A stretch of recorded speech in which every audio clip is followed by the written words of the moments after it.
Hi, welcome to the channel, Budget Audio Review and Upgrades, and today I'll be asking the question, is the tape input exactly the same as, say, a CD, tuner or auxiliary input?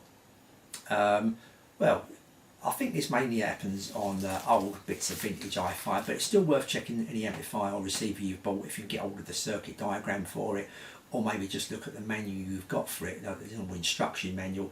In the back of that, it usually gives some details, some specifications. And if we flick this one up here for the Sony STR7015 and look at the technical specifications, you'll notice I've highlighted in yellow here. These do differ a little bit, where the auxiliary input is 250 millivolts, 100k and 70 dB signal to noise. When we look at the tape, it matches up all the way along until it gets to 80 dB signal to noise. So there is a difference there, you know what I mean? If they would both wind up exactly the same on the selector switch, just by pressing this switch, it puts in exactly the same part of the circuit. That signal to noise will both be exactly the same for both inputs, and there's a 10 dB vary here, so obviously something's happening somewhere. Like I say, this is probably going to be an older amplifier receiver, but it's like I say, worth checking your diagram just in case it's your. And if you can't get hold of a diagram, still worth taking your CD player out and plug it in the tape and swapping about different inputs just in case they're slightly different. You can hear the difference, and if you can hear the difference, obviously there's something happening there. If you can't hear no difference at all, then there's probably nothing happening at all. So what I'm going to do, I'm going to go over to a video now shot earlier of me examining the circuit diagram of this particular receiver and showing you that there is quite a big difference to where these two inputs come in. Now, I've gone through a few other amplifiers and receivers, looked at diagrams, etc., and most of them are exactly the same. They're right up to the selector switch, and they're easy selecting one to the other. But there has been a couple where there's been a resistor added to the circuit, or maybe a resistor and a capacitor added to the circuit that the tape input actually uses. Okay, so let's have a look at me explaining this diagram of this Sony. Okay, this is the circuit diagram for the Sony STR7015 receiver. I can't do nothing about the red box you can see here, that's in the manual. So do not take any notice of anything that's in red here. That's nothing to do with me, so we'll ignore that part of the circuit. First thing I'm going to do is, well, actually this is the inputs we're looking at today. We're going to look at auxiliary versus tape. They're the two inputs. On the left channel, obviously the right channel will be exactly the same, so I don't need to look at that. Just look at one channel and we can see exactly what's happening via that. First thing I want to do is move this switch across. It's in the FM position at the moment, third notch across. It's in FM. It's mic, AM, FM, phone or auxiliary. We want it to auxiliary, so we're going to do that now, move that to auxiliary, just highlighting it there. Just show while I highlight this actually. This is the second part of that switch, it's the same switch, and it actually brings a few resistors and capacitors into the circuit, depending if it's on phone or auxiliary FM. And we're not going to worry about that part really, to be honest with you, because I'm still going to prove the point by coming in a different way with the tape monitor switch up here, which I'll talk about in a minute. So it doesn't really matter too much about this bit here, so we're going to ignore that bit completely. So now I've moved the switch across. As you can see, I've moved them both across. We're in the auxiliary position. So we'll follow the circuit in the auxiliary position, and as the auxiliary comes in, it comes down, goes through a 100k resistor there, and it got divided there with a 4.7k resistor down to earth. So the signal comes through here, down, down, down in blue. Now I've gone to purple now so you can see it clearly. Goes through the switch, back up the switch, and enters the circuit just there on that capacitor, a 50 volt 1 microfarad capacitor, and a resistor down to ground there as well. And that's the equalization amp, and that is the equalization amp there, them two transistors doing that work. Okay, so we go to the next slide. So that's how the auxiliary enters the amplifier. I'm going to move this switch across here now, which one I talked about a minute ago, the tape monitor switch. It was on source, so it was going to record whatever we was listening to back onto tape if we wanted to use it like that. Then we're going to put it onto play, so we can actually listen to what would be coming in this tape, which could be a tape recorder, could be a reel-to-reel, could be a CD player, could be anything really, could be a tuner, because it hasn't, anything like that you could, you could plug into this MP3 player if you wanted to. Obviously you could plug in auxiliary as well. So we're going to move that switch across, and there it is moved across. So now we'll look at the circuit, how the tape actually enters into the circuit via a completely different route. As you can see, follow the blue line, comes up, down, enters the switch, through the switch, back down here. It does veer off there to the left through a loudness control, but we've got that in the off position, so that won't take won't make any difference whatsoever. And we're going to come down to the volume control, and that's where it enters the circuit there, bypassing these two transistors. The equalisation part of the circuit gets bypassed. So there you can see that. So I'm not too sure what the last slide is.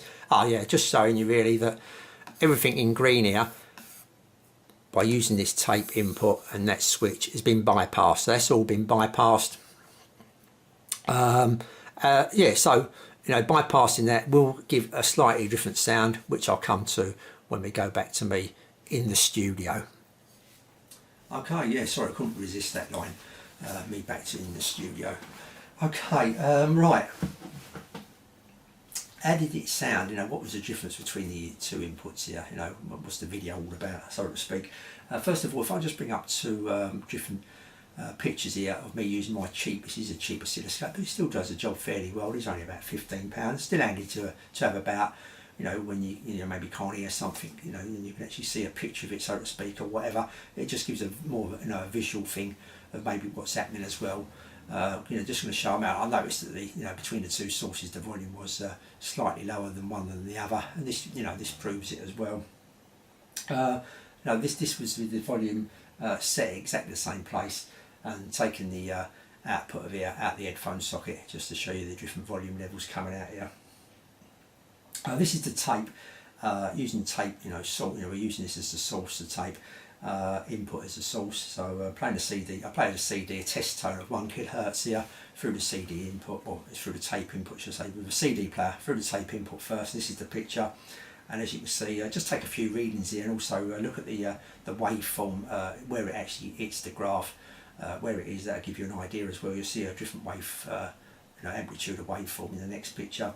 But the Vmax read was 0.50, and the Vmin was minus 0.51, as you can see. VPP 101, and the VRMS 038. So that's the reading going through the tape as the source. Now if we use the auxiliary as the source, like I say, same CD, same setup, everything exactly the same. First of all, you can see the waveform, the amplitude of that is slightly higher where it is on the graph, and the Vmax is 0.58 now, Vmin minus 0.60, VPP 1.17, and the VRMS 0.45. So you can see there is a difference between the two inputs there. Right, okay, so now onto sound. Did I hear any difference in the sound? And then it's probably more important than maybe anything else. Well, what I will say is that yes, I did hear a difference in the sound. Obviously the tape input was lower, so I had to counterbalance the volume to get it so it's exactly the same level when I was switching one to the other, and had a good listen. And I had to turn the treble up, to be honest with you, and the bass. I was fiddling about with the tone controls, trying to also help me nail the difference here. And I first of all noticed that with the tape input, the treble sounded a lot cleaner. When how could you describe it? Maybe the treble was a bit spiky. It's kind of rounded off them spikes, making them smooth. It just sounded smoother, the treble, with the tape input rather than the auxiliary. So it cleaned up the top end. I didn't really notice anything with the bass. I did notice the vocals on the tape seemed to just subdued a little bit, seemed to go into the track a little bit, and on the auxiliary they was just pushed back out a little bit to where they kind of just a little bit of difference in the vocals there. With the tape as the input, it was kind of subdued a little bit, the vocals. But other than that, that was the main difference. I think really the main difference was the treble there. You could hear a difference in the treble, just like I say, being that much cleaner than it was using it on auxiliary. Okay, so yeah, I mean this could be, like I say, this is probably more likely going to be an old amplifier, old receiver, something like that you're probably going to notice this more. And also in this particular receiver, it's quite a bit missed out. It jumped in a few transistors down into the circuit, where I've loaded up a few other diagrams, etc., where it's just been an odd resistor and an odd capacitor just on that input from the tape that's not on the input on the auxiliary. So it's just some minor detail on some, and on most none at all. But it's still worth checking out your amplifier stroke receiver to see if that is a different circuit, reaches a different part of the circuit in the amplifier stroke receiver you know, where does the auxiliary come in and where does the tape come in, and maybe some other circuit, you know, other inputs, but I doubt it, you know, I mean, I doubt if the CD and other circuits is going to be different, but yeah, probably, I think, you know, if you're playing a CD, like especially one of these CD players that's got quite an high output as well, it could be well worth plugging the CD into the tape input rather than the auxiliary input. You know, it's just something to tinker around with, have a muck about, and you know, it's your preference at the end of the day, how you particularly like listening to your music and the sound of it, etc. Because that's what it's all about. I mean, if everyone had the same, you know, everyone was looking for exactly the same sound, exactly the same, everything exactly the same tonal quality and everything like that, well, every amplifier would be the same. It would be pointless bringing out all these different amplifiers. You must just make one amplifier, everyone can go and buy that one. So it's, you know, it's obviously personal preference and stuff like that. Okay, so I hope that was helped to some people there. You know, something a bit interesting there that you know, was definitely a difference involved with this particular receiver here. Anyway, okay, to the next video. I'll say thanks for watching, and I'll see you all soon.